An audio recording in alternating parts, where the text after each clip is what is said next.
मुझे शहीद बाबे पंजी जान जो नजरानो पेश कयो उन जो जुर्म सिर्फ ये हो जो उन अहले हक उलमा जो साथ दिनो है हक़दार जला उन सिंध जे कुल कुर्स में मनी करे बाबा के तोल हक़दार की वसीयतें ताकीद कई पादाश में उनके भी शहीद कयो आप भोतार वडेरो वडेरन जा कुड़मी पोवे हीला हरबा इस्तेमाल करे परेशान करने की भी कोशिश कंदा बेओ कुछ न कंदा वदे में तो तुझी बिजली बंद कंदा अहले हक की नुमाइंदगी कईया तवा मुजी अजीम जमात जमीयत उलमा इस्लाम इन जमात जो कायद मुफक्किर इस्लाम मौलाना फजलुर रहमान तो उन जी सरपरस्ती में उन जी क़यादत में सिंध में कायद सिंध अल्लामा राशिद महमूद सुमरो वही हक़दार की वसीयतें ताईद कंदे नजर तो आया यहूद जे एजेंट के भला सिंह थी ना इंसा जे जी तरबियत यहूद कई व नस्तगफिरुहु व नु'मिनु बिही व नतवक्कलु अलैहि व नऊज़ु बिल्लाहि मिन शुरूरि अनफुसिना व मिन सय्यिआति अअमालिना मन यहदिहिल्लाहु फला मुदिल्ल लहु व मन युद्लिलहु फला हादिय लहु व नशहदु अन ला इलाहा इल्लल्लाहु वहदहु ला शरीका लहु व नशहदु अन्न सय्यिदना व मौलाना व मुर्शिदना मुहम्मदन अब्दुहु व रसूलुहु अम्मा बाद फ़क़द क़ाल अल्लाहु तबारक व तआला फ़िल क़ुरआनिल मजीद वल फ़ुरक़ानिल हमीद अऊज़ु बिल्लाहि मिनश शैतानिर रजीम बिस्मिल्लाहिर रहमानिर रहीम वल असर इन्नल इंसान लफ़ी खुस्र इल्लल्लज़ीना आमनू व अमिलुस सालिहाति व तवासौ बिल हक़्क़ि व तवासौ बिस सब्र सदक़ल्लाहुल अज़ीम इन्नल्लाह व मलाइकतहु युसल्लूना अलन नबी या अय्युहल्लज़ीना आमनू सल्लु अलैहि व सल्लिमू तस्लीमा। सभी दोस्त दिल जी मोहब्बत से आवाज़ बुलंद दुरूद शरीफ पढ़ो। अल्लाहुम्मा सल्लि अला सय्यिदिना मुहम्मदिन व अला आलि सय्यिदिना मुहम्मदिन व बारिक व सल्लिम। अल्लाहुम्मा सल्लि अला सय्यिदिना मुहम्मदिन व अला आलि सय्यिदिना मुहम्मदिन व बारिक व सल्लिम। अज़ीज़ान मुहतरम बिरादरान मुकर्रम बिलखुसूस अज हिन अज़ीम शान इज्तिमा जा मेज़बान हिन जामिया अनवारुल कुरान जा मुहतमिम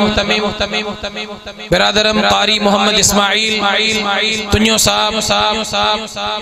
ऐं उन्हनि जा जुमला रुफ़क़ाए इकराम स्टेज ते मौजूद अकाबिर उलमाए इकराम ज़ुअमाए इज़्ज़ाम पिंडाल में मौजूद इन ॻोठ ऐं आस पास जा जुर्रतमंद गैरतमंद मुसलमानों यकीनन अज जी ये मजलिस इंतहाई बरकतुन वारी जो खत्म कुरान के मौके ते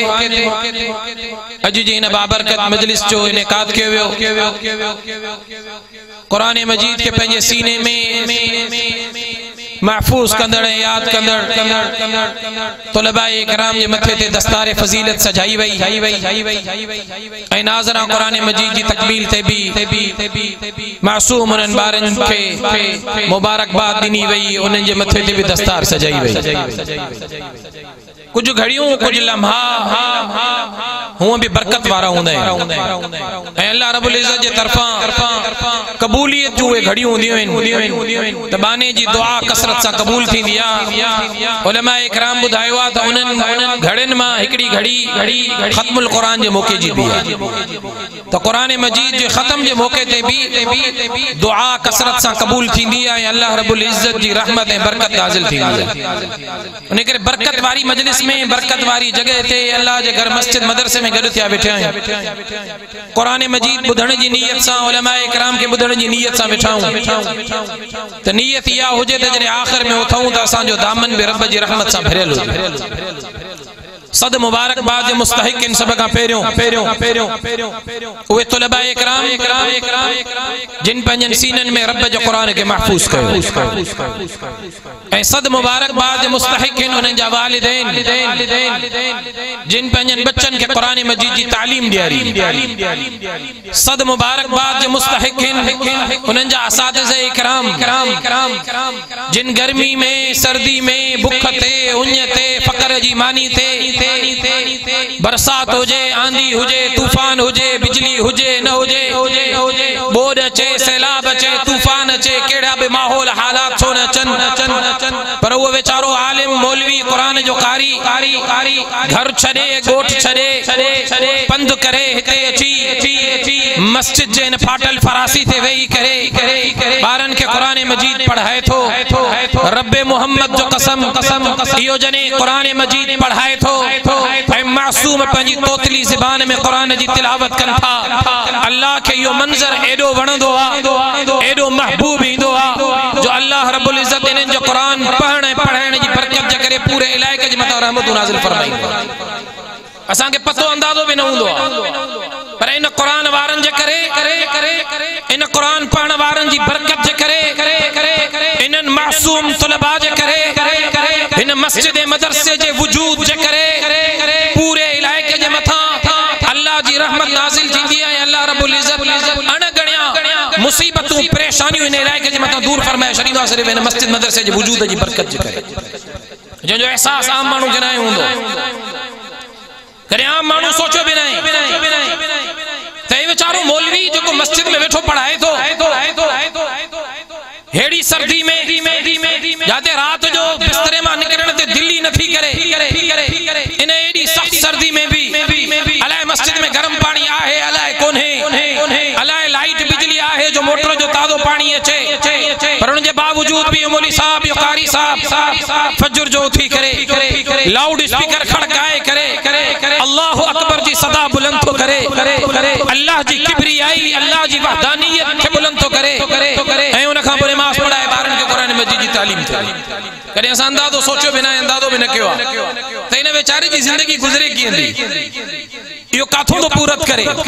हे मस्जिद जो मौलवी मोहतमिम वेचारा कीअं था मदरसा हलाइनि अल्लाह रब्बुल इज़्ज़त जी ज़ात हलाए अल्लाह दीन जो कम वठे थो जंहिंखे रब घुरे थो अल्लाह उन्हनि खे क़बूल थो करे पोइ उहे क़ुरान जी ख़िदमत में लॻी था वञनि इन्ना नहनु नज़्ज़लना ज़िक्र व इन्ना लहू लहाफ़िज़ून हे पाकीज़ा कलाम नाज़िल थियल बि रब जो आहे कलाम बि रब जो आहे हिफ़ाज़त जो ज़िम्मो बि रब खयो आहे त जेके क़ुरान जे इन ख़िदमत सां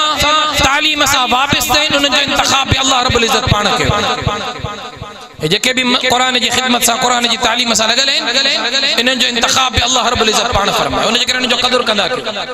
क़ुरान वारनि जो क़दुरु कयो मस्जिद मदरसन वारनि जो क़दुरु कयो उलमा जो क़दुरु कयो ऐं उलमा सां गॾु बीहो अवां ॼाणो क़ुरान मजीद जी मुख़्तसर तरीन सूरत सूरह असर जी तिलावत कयमि मुख़्तसर इन जो मज़मून मफ़हूम बयान करे इजाज़त वठंदुमि अल्लाह रब्बुल इज़्ज़त इरशाद तो फरमाए त कसम आ ज़माने जो सब इंसान खसारे में हिन रब खां पुछा कई से या अल्लाह सब खसारे में हिन तो फायदे में केड़ा इंसान हिन रब फरमायो इल्लल लदीन आमनू व अमिलुस सालिहाति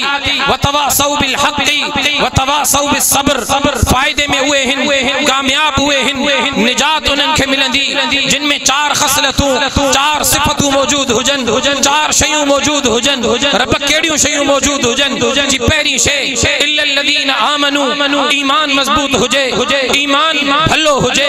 ईमान रब जे वहदानियत वारो हुजे अल्लाह जी तौहीद ते ईमान हुजे अल्लाह जी वहदानियत ते ईमान हुजे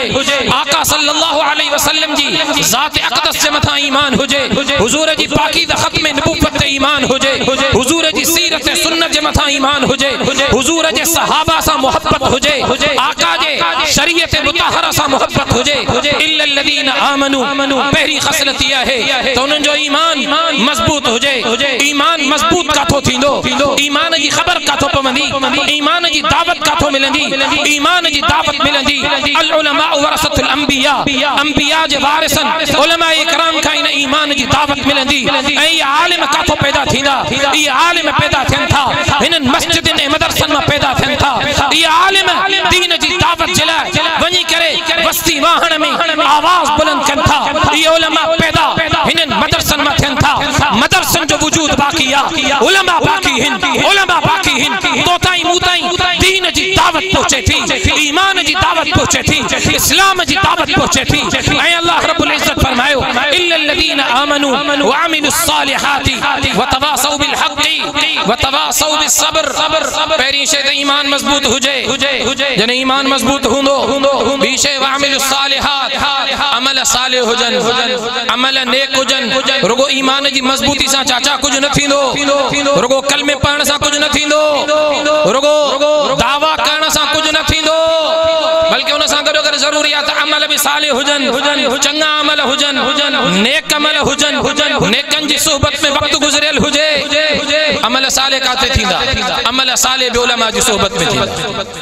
अमल सालिह बि उलमा जी सोहबत में थींदा। जने उलमा जी सोहबत में ईंदासीं, खानकाहुनि ते जेका असांजा बुज़ुर्ग आलिम वेठा आहिनि, अमलन खे सालिह करण जे लाइ किरदार अदा था कनि, इन्हनि सां ताल्लुक़ मज़बूत हूंदो त अमल बि सालिह थींदा। जॾहिं अमल सालिह हूंदा चोसे हाणे निजात थी वेंदी, कलमो बि पढ़ियोसीं, अमल बि सालिह हिन, चङा हिन, तबलीग बि कयूं था, तबलीग बि कयूं था, वक्त बि हणूं था तबलीग में, माण्हुनि खे दीन जी दावत बि ॾियूं था, तहज्जुद बि पढ़ूं था, नफ़ल बि पढ़ूं था, रोज़ा बि रखूं था, ॾाढ़ियूं बि वॾियूं माशाअल्लाह, पटका बि वॾा, जुब्बा बि वॾा, कुब्बा बि वॾा ॾिसण में, दीन जा दाई आहियूं असां ठीको खणी छॾियो आहे। आमनू आमिलु सालिहात ते पूरा आहियूं, कामयाबी मिलंदी, निजात मिलंदी जॾहिं क़ुरान जी आयत जो मुतालिक़ कयूं। रब तो चए इल्लल्लज़ीना आमनू व अमिलु सालिहाति व तवासौ बिल हक़्क़ि व तवासौ बिस सब्र। रुगो ईमान आणण सां, रुगो तहज्जुद पढ़ण सां, रुगो नमाज़ पढ़ण सां, रुगो तबलीग करण सां, रुगो दीन जी ॻाल्हि करण सां, रुगो अमलन खे सालिह करण सां निजात न मिलंदी, कामयाबी न मिलंदी, फलाह न मिलंदी, कामयाबी तॾहिं मिलंदी, निजात तॾहिं मिलंदी, फलाह तॾहिं मिलंदी। व तवासौ बिल हक़्क़ि व तवासौ बिस सब्र। जॾहिं इन्हनि ॿिनि सिफ़तुनि जो मिस्ताक बणजंदासीं, कामयाबी तॾहिं मिलंदी। तवासी बिल हक़, हक़ ॻाल्हि खे बयान करणो आहे, हक़ ॻाल्हि जी वसीयत करणी आहे, हक़ वारनि जो साथ निभाइणो आहे, अहले हक़ उलमा सां गॾु हर मैदान ते बीहणो आहे। हक़ जेकॾहिं सूली ते बीह करे बि बयान करणो पए, उते बि हक़ बयान करणो पवंदो। हक़ बयान करण जे करे, हक़ चवण जे करे, हक़ वारनि सां साथ निभाइण जे करे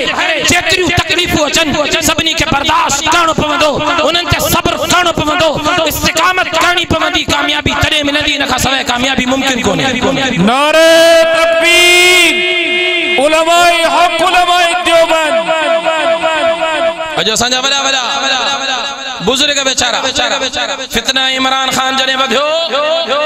मदीने जी रियासत जो उन ठल्लो कूड़ो नारो हुयो, वॾा जुबन कुबन पटकन में मलबूस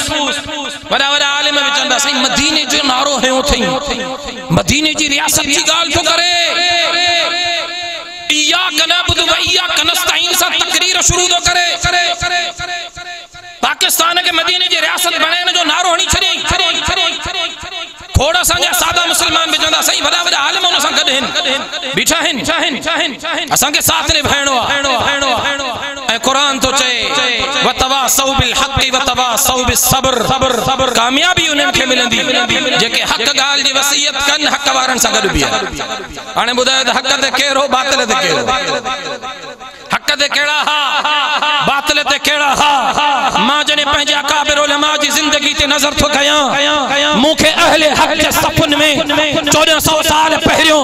जनाब रसूलुल्लाह सल्लल्लाहु अलैहि वसल्लम जी क़यादत में अहले हक़ जी क़यादत कंदे, हक़ ॻाल्हि बबांगे तौल बयान कंदे हुज़ूर जा सहाबा नज़र आया,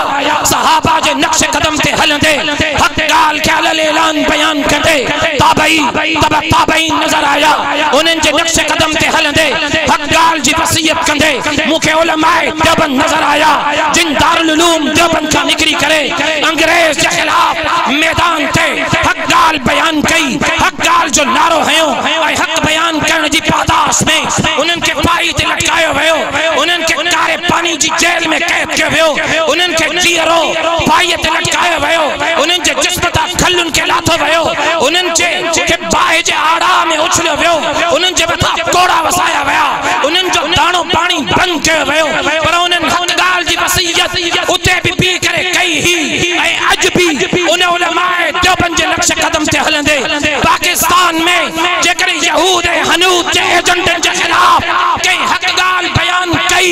हक़ ॻाल्हि जी वसीयत कई, अहले हक़ जी नुमाइंदगी कई, कई तवा मुजी अजीम जमात जमीयत उलमा इस्लाम इन जमात जो कायद मुफक्किर इस्लाम मौलाना फजलुर रहमान तो उन जी सरपरस्ती में उन जी क़यादत में सिंध में कायद सिंध अल्लामा राशिद महमूद सुमरो वही हक गाल जी वसीयत ताईद कंदे नजर तो अचे। नारा तकबीर। कायद जमीयत मौलाना फजलुर रहमान, कायद सिंध अल्लामा राशिद महमूद सुमरो। निजात जिले चार शयूं जरूरी हैं। मां बयान न तो क्या रब जो कुरान तो चे ईमान भी हुजे अमल साले भी हुजन वतवासौ बिल हक हक गाल जी वसीयत भी हुजे। हक गाल बयान करनी पवंदी हक चवणो पवंदो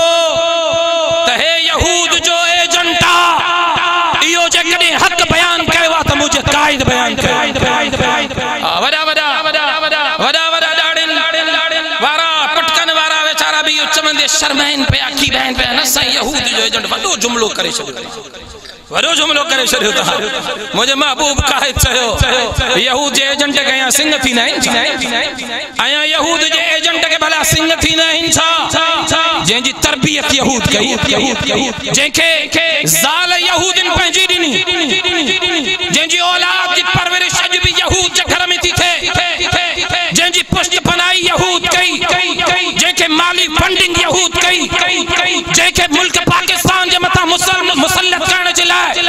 यहूद हनूद गॾिजी करे मैदान ते आया ऐं इन खां वधीक यहूदी एजेंट के कहिड़े क़िस्म जा सिंह हुजण घुरिजनि। अखियुनि ते पटी आहे ॿियो कुझु बि कोन्हे। वतवासौ बिल हक हक गाल जी वसीयत कयो हक गाल बयान कयो हक वारनि जो साथ ॾियो आले हक उलमा सां कुल्लो कुल्ले में मिलाए बीहो इहो ई अवां जे मथां क़ुरान जो बि हक़ आहे अल्लाह जे फरमान जो बि अवां जे मथां इहो ई हक वारन संग बीहणो पवंदो ऐं क़ुरान तो चए वतवासौ बिल हक। चाचा जने हक बयान कंदे हक वारन सां गॾु बीहंदे हक वारन जो साथ निभाईंदे हक वारन के कामयाब कराईंदे उन्हनि के वोट कराईंदे तो पोइ मुसीबत भी ईंदी पोइ परेशानी भी जरूर थींदी। पोइ भोतार वडेरनि जा कुड़मी पोइ उहे हीला हरबा इस्तेमाल करे परेशान करण जी भी कोशिश कंदा ॿियो कुझु न कंदा वधि में तुंहिंजी बिजली बंदि कंदा तुंहिंजे ॻोठ जी बिजली कटींदा तुंहिंजो पानी बंदि कंदा तुंहिंजो रस्तो तो था खसींदा बुनियादी हक़ खसींदा ॿियो तोखे छा था करे सघनि। ये तकलीफ़ूं ईंदियूं ये तकलीफ़ूं के नयूं न आहिनि। क़ुरान में तो अल्लाह रब्बुल इज़्ज़त फरमाए हसिबन नासु अन युतरकू अन यक़ूलू आमन्ना व हुम ला युफ्तनून वलक़द फतन्ना अल्लज़ीना मिन क़ब्लिहिम फलयअलमन्ना अल्लाहु अल्लज़ीना सदक़ू वलयअलमन्ना अल-काज़िबीन। जे ईमान आंदो जे कलमो पढ़ियो दावा तो करे त मां मोमिन आहियां दावा तो करे त मां मुस्लमान आहियां उनके जरूर आज़मायो वेंदो उनके झंझोड़ियो वेंदो उन जे ईमान जो इम्तिहान वरतो वेंदो। सब खां वधीक जेकॾहिं आज़माइश आई आहे त मदीने वारी मीर जी ज़ात ते आज़माइश तू आका जी मुबारक जिंदगी जो मुतालियो त कर तू आका जी पाकीज़ सीरत सुन्नत के पढ़ त सही आका जी पाकीज़ जिंदगी ते नजर त कर। सब खां वधीक इम्तिहान आका जी ज़ात ते आया है जो दुनिया में अचण खां पहिरियों अब्बो अल्लाह जी बारगाह में पहुची तो वञे दुनिया में पहुचण खां पोइ अम्मड़ जहिड़ो रिश्तो अल्लाह जी बारगाह में हलियो थो वञे परवरिश करण वारो ॾाढो अल्लाह जी बारगाह में हलियो थो वञे अजीज करीब रिश्तेदार अल्लाह वटि पहुची था वञनि आज़माइशूं एतिरियूं आहिनि इम्तिहान एतिरा आहिनि बयान कयां सॼी ज़िंदगी गुज़री वञे बयान नथो करे सघां उन खां पोइ जेकॾहिं आज़माइशूं आयूं हज़रत सहाबा इकराम जे मथां आज़माइशूं आयूं तूं कहिड़ी कुर्बानी ॾिनी आहे तूं कहिड़ी आज़माइश जो इम्तिहान जहान में आयो आहे तूं आज़माइशुनि खे जेकॾहिं मूं ॾिनो हज़रत सहाबा इकराम उन्हनि तमाम वॾियुनि मुसीबतुनि जो मुक़ाबिलो कयो उन्हनि घर छॾियो शहर छॾियो उन्हनि माल कुर्बान कयो उन्हनि जान कुर्बान कई उन्हनि बच्चा कुर्बान करे ॾेखारिया हर हिकु शइ जंहिंखे कुर्बान करण जी ज़रूरत पई सहाबा हुजूर जी मोहब्बत में हर शइ कुर्बान करे ॾेखारी हर हिकु शइ उन्हनि कुर्बान करे ॾेखारी। हुन खां पोइ जेकॾहिं तूं उलमा जी ज़िंदगी ते नज़र कंदे कुर्बानियूं ॾिनियूं आहिनि अकाबिर उलमा कुर्बानियूं ॾिनियूं आहिनि मुझे उलमा देवबंद की जिंदगी ते नजर कर सही इन का वधीक आलिमन का वधीक के कुर्बानी दी हुई मुल्क पाकिस्तान में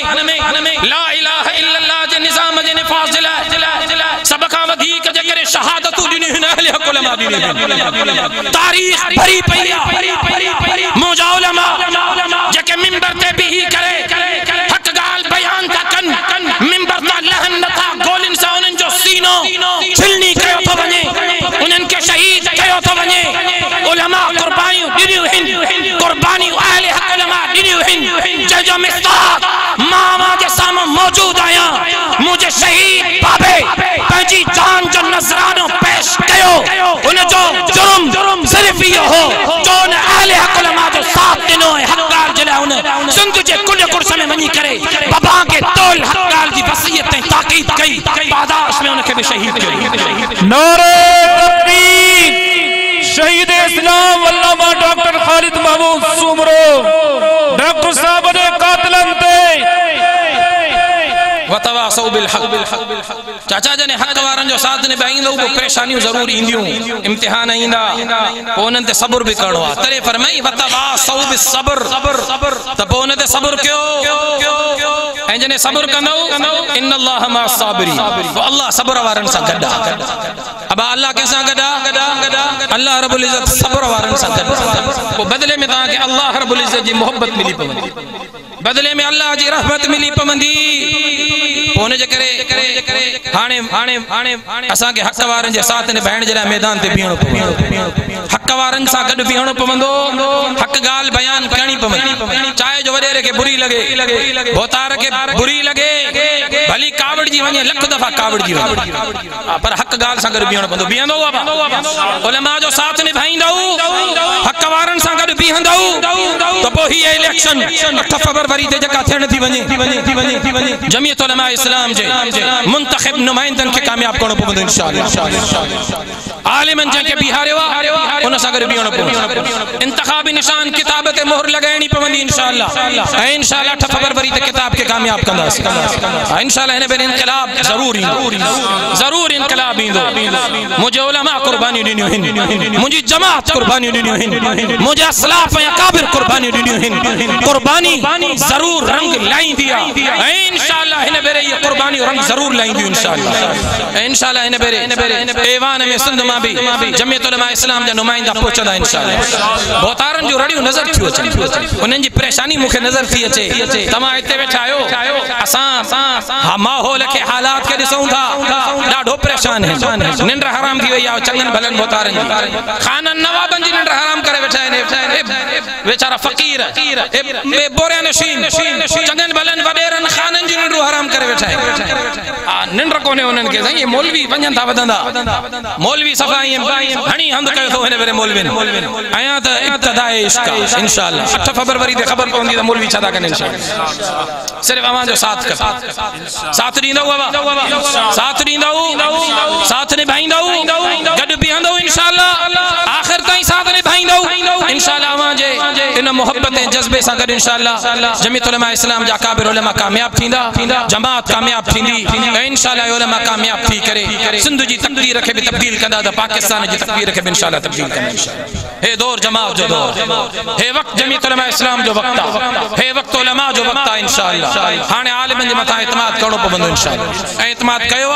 इंशाअल्लाह अॻिते बि इत्मीनान कंदासे अल्लाह रब्बुल इज्जत तवां जी इन्हनि मोहब्बतुनि के कबूल फरमाए अल्लाह रब्बुल इज्जत अकाबिर उलमा के कामयाब फरमाए जमीयत उलमा इस्लाम जे बहादुर उम्मीदवारन के अल्लाह रब्बुल इज्जत कामयाब फरमाए मा जो चयुम अल्लाह रब्बुल इज्जत मंजूर मकबूल फरमाए व आखिर दावाना अनिल हम्दुलिल्लाहि रब्बिल आलमीन।